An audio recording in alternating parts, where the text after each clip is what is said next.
Sejarah Pulau Bangka bukan hanya tentang kilauan timah, tetapi juga tentang berbagai dinamika kekuasaan dan perubahan yang memengaruhi kehidupan masyarakatnya. Salah satu peristiwa menarik yang jarang diangkat adalah kisah pemusnahan tanaman gambir di pulau ini. Dato Ahmad Elfian, DPMP, sejarawan dan budayawan penerima Anugerah Kebudayaan Indonesia, mengangkat kembali kisah tentang pemusnahan tanaman gambir yang pernah menjadi tumpuan ekonomi masyarakat Pulau Bangka. Pulau Bangka tidak hanya dikenal sebagai penghasil timah, tetapi juga kaya akan sumber daya alam lain seperti lada, gambir, rotan, damar, gaharu, madu, serta kayu wangi spesies Gonstylus bancanus, yang bahkan diperdagangkan hingga ke Persia dengan harga lebih tinggi daripada gaharu, aquilaria. Pada masa pemerintahan Sultan Abdurrahman, 1659-1706, masyarakat Pulau Bangka diwajibkan menanam lada dan gambir sebagai bagian dari strategi memperkuat perekonomian kesultanan. Namun, stabilitas politik pulau ini sempat terguncang.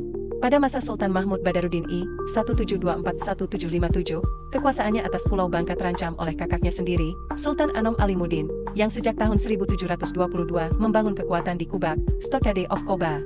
Putra Sultan Anom, Raden Klip, memperkuat posisinya dengan mendirikan benteng di Paku. Sementara itu, sekutunya Arung Mapala, bangsawan Makassar, membangun benteng di atas puncak karang tertinggi di Tanjung Ular, Mentok.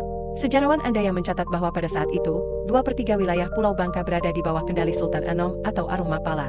Melihat ancaman yang semakin besar, Sultan Mahmud Badaruddin I meminta bantuan VOC. Pada tahun 1731, armada VOC di bawah pimpinan Abraham Patras, terdiri atas 5.000 prajurit dan 130 kapal, berhasil mengusir Arung Mapala dari Tanjung Ular.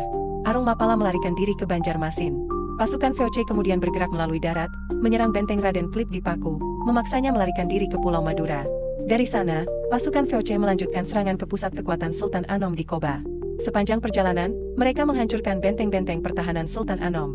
Pada Agustus 1731, Sultan Anom beserta 500 pengikutnya akhirnya dipaksa melarikan diri ke Pulau Belitung.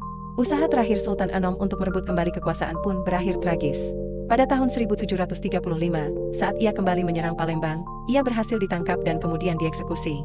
Kemenangan ini membawa konsekuensi berat bagi Kesultanan Palembang. Bantuan VOC ternyata tidak diberikan cuma-cuma. Sultan Mahmud Badaruddin I diwajibkan membayar seluruh biaya perang yang ditanggung VOC. Selain itu, Sultan juga harus memusnahkan seluruh tanaman gambir yang ada di Pulau Bangka. Langkah ini bukan tanpa alasan. VOC ingin melemahkan potensi kekuatan ekonomi musuh dan mengalihkan fokus eksploitasi ke tambang timah, yang lebih menguntungkan serta mudah diawasi. Sejak saat itu, wajah ekonomi Pulau Bangka berubah. Lada tetap dipertahankan sebagai tanaman unggulan, namun gambir, yang sebelumnya menjadi sumber penghidupan bagi banyak rakyat Bangka, dipaksa hilang dari kebun-kebun mereka. Inilah salah satu bab penting dalam sejarah Pulau Bangka, yang memperlihatkan bagaimana kekuatan politik dan campur tangan kolonial mampu mengubah arah perjalanan ekonomi dan sosial sebuah daerah.